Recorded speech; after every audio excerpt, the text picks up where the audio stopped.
Okay, I'm hoping that I don't throw the mic because I do tend to talk with my hands. So thanks for coming tonight. I always love to see this out of work time learning, and it's great to see so many future teachers here. Right before I got here, I went to the corner bakery to have some food. And when I was there, I saw two pre-service teachers. They were looking at a FOSS manual, and I went up to them and I said, "Are you guys teachers?" And they said, "Well, we're in the teacher ed program." And I said, "Are you going to the Cube tonight?" And they said, "Yes." And I said, "Great." And there they were collaborating, which is a big theme of my talk. So I want to give them a shout out. That was impressive. So tonight, I'd like you to come with me on a journey and just go back to when you were a kid, or your own kids were little, or perhaps your nieces or nephew, or if you're a pre-service teacher, perhaps you did some babysitting like many future teachers have done. And when I take that kind of journey myself, I see our son. He's age 3. I put him down for a nap, and I go downstairs. My aunt and uncle are visiting, and I think, great, I'll have a cup of coffee, it's quiet. And then we were talking, thinking that Kevin was asleep, until we heard a big thud. So of course I ran upstairs and I opened the door, and there was Kevin sitting, age 3 on the floor, just barely potty trained. He had a screw behind his ear, which is kind of where his engineer dad would put a pencil. And I said, "Hey Kevin, what are you doing?" And he had taken apart his red metal toddler bed. And he said, "I made a yachter." And when you look at a red toddler bed without a headboard and a footboard, it does actually look like a ladder, especially if the mattress is also off the floor. And so when I saw that, that picture in my mind just reminds me of the thesis, or the subject of my talk, which is that children are natural scientists and engineers. And that's what I'd like us to remember, because I've never met a kid that didn't like to test, push, pull, retest, and every little retest or failure is really just a step to a retest. And so when I think about my own children, I think about Kevin, and I think about our daughter Jillian, and she was constantly saying, "Can I ask you a question? Can I ask you a question?" Pointing to the moon. "Can I get there? Can you take me there?" And those kind of questions that children ask, they come to school with, they come to preschool with. And if we think about that, we can just dive into the NGSS. So the NGSS, I think of the NGSS as like a freeway. We all have to get on this freeway of the next generation science standards. It's the highway of STEM, and there's lots of on-ramps on the freeway. And it's our job to get on the freeway and to help our scholars get on it too. So the framework for K-12 science education was the genesis of the NGSS. And the NGSS didn't start in California. It was a multi-state effort. And states were getting together, and they wanted our science education to change. As Alistair said, it had been since 1998 since we had science standards. And we wanted science to be for all students, all types of learners, and it had 3 dimensions. And we wanted our scholars to be at the level of an international benchmark. We didn't want to be way behind in science. And so you've seen this picture already tonight. There's 3, and this says stands of the NGSS. And now when I look at it, I think, oops, there, I missed it. It's 3 strands of the NGSS. And together, it works. We have the practices, the core ideas, and the cross-cutting concepts. And like Alistair said, we used to be over here in the core ideas. We used to be in the content area. But now we want all of our scholars to do science and to behave like scientists and engineers.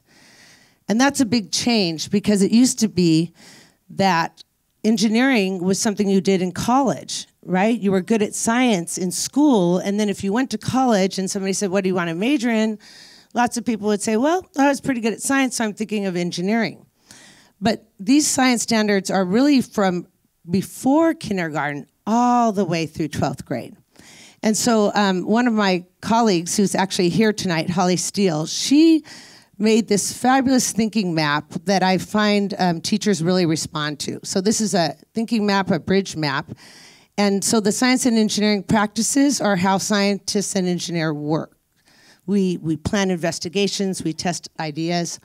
The core ideas are what we know. We know some contents. We know how waves behave. We know that the moon and the stars and the sun behave in patterns. And the cross-cutting concepts are how we think. We make models. like Dr. Lovelace made a model and then he tested it out. We look for patterns. So now I want to tell you how I got on the road. How did I get on this highway of the NGSS? And what I did is I had some training and I thought, where am I going to start? So I started with the area in which I'm most familiar, which was the life science standards, okay? I love gardening. We have a great garden at our school. And so I thought, this is where I'm going to get on the highway, and I'm going to go on as a single car driver. So I wasn't collaborating then, didn't have anybody in the car with me. It was just me and my scholars. And what I did is I had attended some PBL training, and so I thought, we're going to do a project-based learning activity in the garden with my second graders. And I had the head garden volunteer come and talk to my scholars, and she described 8 problems that we had in the garden with pests. And even then, you know, I learned about a new pest. Like, I knew about pill bugs. My friend Jan does a lot of pill bug stuff in the kindergarten. I thought of pill bugs as things that first graders bring in their pockets from recess, right? And I'm like, put the pill bugs back outside. But when we were in the garden volunteer told us that pill bugs were a real pest in the garden. So were gophers, rabbits, ants. I knew all of those things. And our job was to find natural, organic solutions to these pests. And what I learned by doing this project is that I could have done this PBL unit the entire year. I really could have just decided that I didn't need to plan anything else, because the scholars talk about needing to assign homework. Not. They were constantly coming in, Mrs. Slee, Mrs. Slee, Mrs. Slee. And one of the things we learned was that cinnamon and oregano are natural pest control agents for pill bugs. So whereas I just thought of pill bugs as cute little things that kids play with, and I knew about their body parts, pill bugs actually eat like eggplant. If the eggplant is left on the vine a little bit too long, then it's just decimated by the pill bugs. So we could just sprinkle some cinnamon around and some oregano, and there we go. We found a solution to a real world problem. And it was a solution that reminded me of our son Kevin, because the children just kept going. They just kept going, and what I would do as a teacher would facilitate their knowledge in terms of, okay, how can we record those findings? How can we talk to other people about those findings? So after I was emboldened with my own road on the highway in my single car driver, I talked to my teammates, and I was in first grade the second year, and we decided that we were going to teach the current content standards, and we always used the FOSS solids and liquids kit. But we were going to add in those science and engineering practices. And this is an important part for teachers. You don't teach the practices away from the content. They have to be intertwined. So you don't just say, hey, I'm going to build a bunch of towers this Friday, and the next Friday we're going to build towers with spaghetti, and then we're going to do parachutes, and we might do a potato launcher. Instead, you have to think, well, why did we do these towers? Well, we did them because we had studied the properties of solids. So then we gave the scholars a bunch of junk so that they could take the content knowledge they had acquired about the properties of solids and build some towers. And again, you can see these children were having a great time. But we don't just build the towers, because we are in elementary school. We want them to write about the towers, draw diagrams of the towers, share their knowledge with another group. And then we want them to redesign. So after this, the scholars walked around the lab, looked at other people's towers, and then I gave them more time so that they could look at the other budding engineers and get some ideas and make a better tower. So that now I was in the carpool lane, I had my teammates with me, and we did the science and engineering practices, but we also had to look at the new content area. And for us, we had 2 new content areas in first grade. One was that planets and the sun and the moon behave in observable patterns. And we also had to do some learning about sound and light, okay? So these are 2 new areas for us as first grade teachers. So together, my teammates and I, we went to a FOSS training, you know, one of those after-school trainings from 4 to 7, where you're happy because you get a free dinner, like tonight. And we all went together, and we also were able to earn a test kit that way, an NGSS FOSS test kit. And first, we didn't do the moon. First, we went into light and sound, which reminded me of Dr. Lovelace's talk, because I have to think, okay, as a first grade teacher, I want my scholars to love science. I want them to be like Kevin, right? And just keep loving it so that they get into Alistair's class and want to continue. And then they're going to get to perhaps be a colleague of Dr. Lovelace. And when he was talking, much as I don't know much about black holes, but one thing I do know is when he showed those mirrors, and I thought, yes, because in the first grade, we actually do mirror experiments with light. That's part of our new standards of the NGSS. And so we did have scholars with flashlights and mirrors directing light around the room, because some engineer had to make that tool that he uses to get to his data. And that's an exciting thing.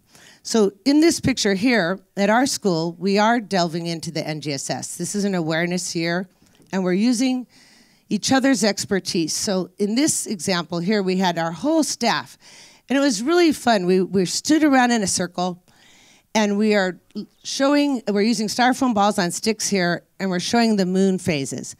And it is actually inspiring to see teachers, going like this and just gasping, because they actually see all the phases at once. Because that's something I've learned as a grown-up. There are so many of us that never did hands-on experiments when we were young. And so for me, when I was young in Catholic school, science was the science fair every year. But then as a teacher, what I love about my job is I am always learning something new. So when we were doing this, my principal said to me, "Why is it called a gibbous moon?" And you know what? I went home and I thought, oh my goodness, my whole life I knew waxing, waning, gibbous, but I never knew why the word gibbous was used. And so I looked it up, and sure enough, gibbous means humped. So there you go. I learned even something new myself. So back on the highway, now I feel like I'm in a van pool, okay? So I'm not by myself. I'm not in a carpool. But one of the things that we have to do as elementary school teachers is we have a big job. We have to teach reading, writing, science, math. And science is a fabulous vehicle to do all of those things. I have never met a child, an ill-behaved scholar, say, "Boy, Mrs. Slee, I don't want to do any more hands-on science," right? It's like any child that is acting up will not be acting up if you're doing something in hands-on science. And the amount of language development that happens when you're talking to each other about science. Science can be the motivator to learn to read and to learn to write. It can be a lever up for our English language learners. It can be life-changing.